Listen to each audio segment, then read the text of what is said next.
2 simple batteries, 1 standard resistor. And yet, this question managed to confuse thousands of students in JEE Main 2025. What really changes when the same cells go from series to parallel? In the next few minutes, you will see exactly how to handle it, without guesswork. Welcome to the 8th video of the Current Electricity numerical series. First, let us begin with the case of cells connected in series, as shown.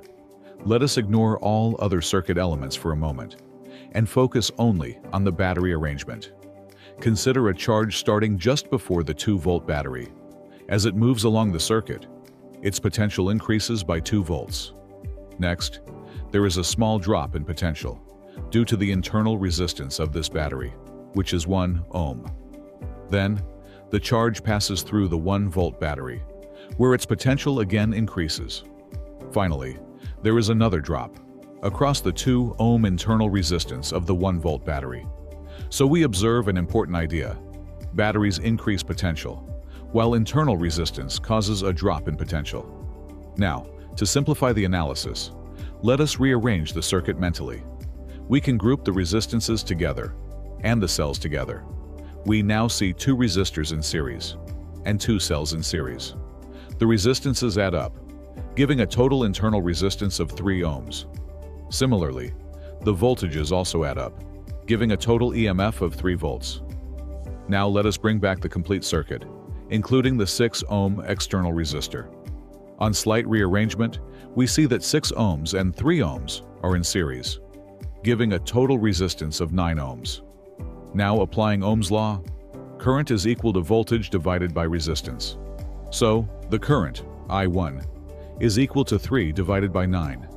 That is, 1 by 3 amperes, with the current in the series case found to be 1 by 3 amperes.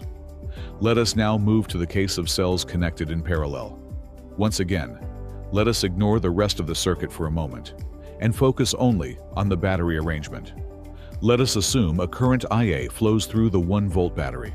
Applying Ohm's law to this branch, we get IA equal to 1 divided by 2. That is, 1 by 2 amperes. Similarly, let us assume a current IB flows through the 2-volt battery. Applying Ohm's law to this branch, we get IB equal to 2 amperes. Now, since the cells are connected in parallel, currents add up. So, the total current supplied by the equivalent cell is IA plus IB. This gives us a total current of 5 by 2 amperes. Next, let us calculate the effective internal resistance. We see that 2 ohms and 1 ohm are connected in parallel. Their equivalent resistance comes out to be 2 by 3 ohms. Now we know both the total current and the effective internal resistance. So, applying Ohm's law once again, the effective voltage of the combination is equal to current multiplied by resistance. This gives us 5 by 3 volts. Thus, the equivalent cell can be represented as a source of 5 by 3 volts, with an internal resistance of 2 by 3 ohms. Now, let us rearrange the circuit. We see that the 6 ohm resistor and the internal resistance of 2 by 3 ohms are connected in series. These 2 resistances add up. As shown on the screen, the total resistance becomes 20 by 3 ohms. Now we apply Ohm's law once again. Current is equal to voltage divided by resistance. So, we divide the effective voltage, which is 5 by 3 volts, by the total resistance, which is 20 by 3 ohms.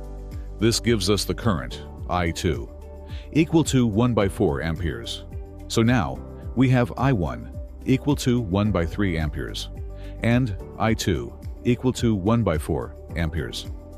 Let us return to the question, where we need to find the ratio of I1 to I2. So, I1 divided by I2 becomes 1 by 3, divided by 1 by 4. On simplifying this, we get 4 by 3.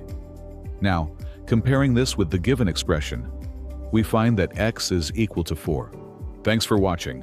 If this helped you, share it with your friends. Subscribe for more quick JEE solutions. Got a question? Drop it in the comments. See you in the next video, where we'll solve the problem shown on the screen.